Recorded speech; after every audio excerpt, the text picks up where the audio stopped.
En commençant par l'obtention par Ladybug de son charme magique, nous avons appris que les héros de Miraculous sont en fait capables d'améliorer leurs pouvoirs.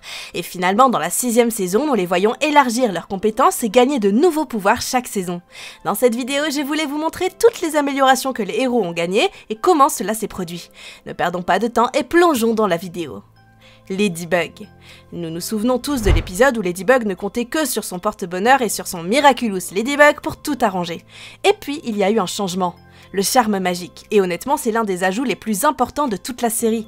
Le concept de la breloque magique a été introduit pour la première fois dans Monsieur Pigeon 72. Mr Pigeon 72 a été akumatisé pour la 72e fois, ce qui fait de lui le personnage le plus akumatisé de la série. Après une série d'événements chaotiques impliquant des pigeons hybrides, une transformation dramatique à la piscine et les tours d'illusion de Reina Rouge, Ladybug a atteint un point de rupture. Elle s'est rendue compte de quelque chose. Il ne s'agissait plus seulement de sauver les gens de l'akumatisation, mais de les empêcher d'être à nouveau akumatisés. L'idée derrière le charme magique est assez simple mais brillante. Si une personne est vulnérable, blessée émotionnellement ou instable, elle est une proie facile pour un akuma. Mais le charme magique agit comme un bouclier protecteur. Une fois qu'une personne l'a reçu, elle ne peut plus être akumatisée. Du moins, pas par un akuma normal. Mais bien sûr, c'est Miraculous Ladybug, les choses ne sont jamais aussi simples. Gabriel, devenu papillon, a rapidement compris ce que Ladybug avait fait. Il a essayé d'akumatiser quelqu'un qui avait reçu un charme et il a échoué. L'akuma a été littéralement repoussé. C'est alors qu'il est devenu vraiment créatif. Dans un épisode, on le voit essayer de s'akumatiser lui-même tout en tenant un charme magique et devinez quoi, cela n'a pas fonctionné. L'akuma a refusé. Il s'est même purifié tout seul. Gabriel étant Gabriel, il n'est pas prêt à accepter la défaite. Il s'est donc concentré à créer un akuma plus fort, s'est entouré d'éclairs violets et cette fois, cela a fonctionné. Il a détruit le charme magique et s'est akumatisé avec succès. Comme j'ai déjà parlé de cette amélioration, je ne reviendrai pas sur cette amélioration de Papillombre dans la vidéo. Pour en revenir au sujet, le charme n'est plus assez puissant. Les pouvoirs de Monarque se sont accrus avant d'être rejetés une fois de plus vers la fin de la 5e saison. Je parle de la scène où Monsieur Damoclès était sur le point d'être à nouveau akumatisé, mais les élèves se sont ralliés à lui rappelant son charme magique. Et après un long moment, le charme a grandi et a purifié un Megakuma. En fait, j'ai toujours eu l'idée que le charme magique allait continuer à servir son pouvoir avec une version améliorée. En effet, il serait assez logique de le voir disparaître après la 4e saison. De plus, Ladybug a continué à distribuer ses petits bijoux magiques. On peut donc dire qu'il y a eu une allusion à ce sujet. I hope this magical charm will help you make the right decisions. I've gotta go. Bug out. Chat noir. Dans l'épisode révélateur de la 6e saison, le méchant akumatisé crée des orbes bleus magiques, chacun contenant le secret le plus profond et le plus dangereux d'une personne. Une fois que l'orbe est libéré, il ne disparaît pas simplement si vous le brisez, il faut le toucher pour activer ce qu'il contient. Et devinez qui reçoit l'un des pires secrets? Oui, l'une des filles les plus courageuses de la série, Reina Rouge. Elle finit par détenir l'orbe qui contient le secret de Ladybug sur Gabriel Agreste. Mais il y a un rebondissement. À la fin de l'épisode, il se passe quelque chose d'extraordinaire. Ladybug encourage Chat Noir à améliorer ses pouvoirs. Si le Lucky Charm est capable de réparer tout ce qui s'est passé pendant la bataille, le pouvoir de destruction devrait être capable de détruire tout ce qui est apparu pendant la bataille. Chat Noir croit en lui et utilise son nouveau pouvoir, Miraculous Chat Noir, ce qui est en fait une version évoluée de son cataclysme original. Il cible ainsi la mémoire d'Alia et la détruit à sa guise. C'est ainsi que les souvenirs d'Alia disparaissent. Il y a aussi une dernière chose à propos de Chat Noir. Je ne suis pas sûre que l'on puisse appeler cela une amélioration, mais c'était tout de même un changement évident.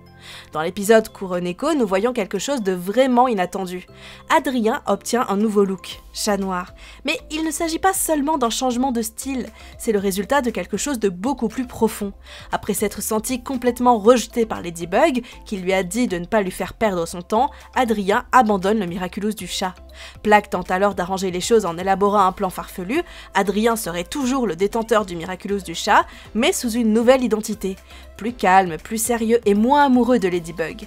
C'est ainsi que naît Catwalker. Il est donc poli, respectueux et émotionnellement distant. Pas de jeu de mots sur les chats. Pas de blagues de drague, il se contente de se concentrer. Mais malgré son nouveau look et sa nouvelle attitude, Ladybug se rend compte d'une chose. Il lui manque le vrai Chat Noir. Ladybug et Chat Noir. C'est peut-être l'une des améliorations les plus époustouflantes que nous ayons jamais vues. Dans Révolution, Ladybug et Chat Noir ont dû affronter Chloé qui a été transformée en reine-mère par akumatisation. Cependant, lorsqu'ils ont été capturés et piégés dans le pouvoir de Shelter, ils ont découvert une nouvelle capacité, le pouvoir de résister à la détransformation. Motivés par le soutien des Parisiens et leur propre détermination, ils ont finalement surmonté leurs limites. Ils ont ainsi débloqué leur pouvoir d'adulte, pouvoir étendu sans limite, utiliser des pouvoirs spéciaux plus d'une fois, être de meilleure humeur sans penser à la détransformation, c'est définitivement un gain du côté des héros.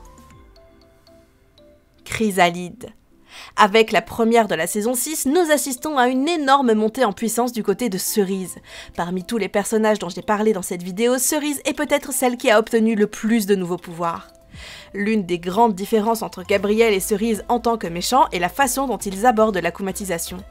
Dans les saisons précédentes, le style de Gabriel était très simple. Il envoyait un papillon sombre, prononçait quelques phrases courtes et directes à sa victime, et espérait que sa colère suffirait à la transformer. Cette méthode échouait souvent avec des personnes plus fortes d'esprit comme Chloé ou Lucas, car Gabriel manquait d'engagement émotionnel.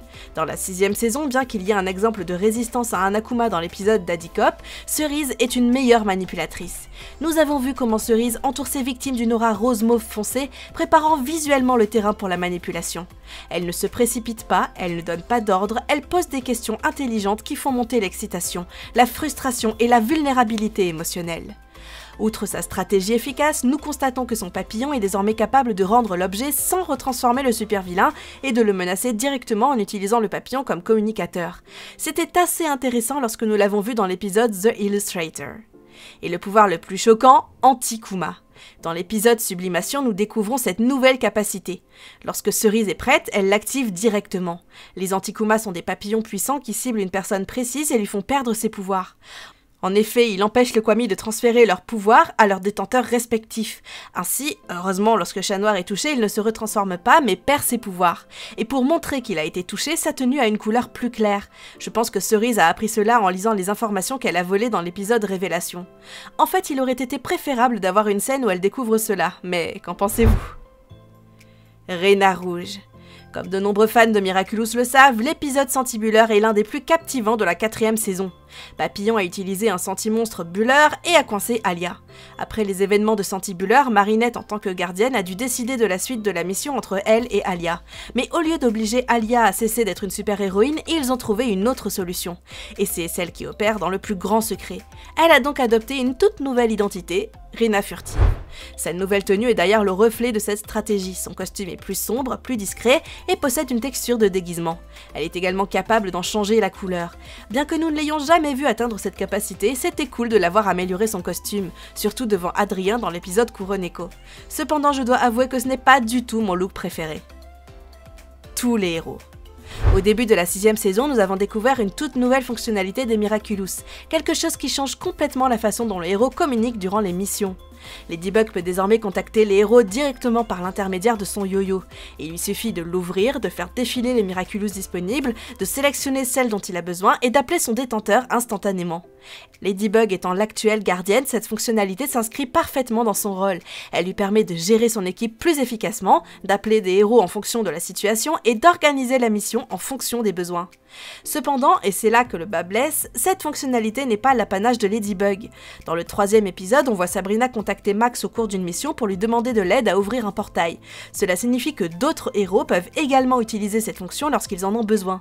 Honnêtement, j'ai des sentiments mitigés à ce sujet.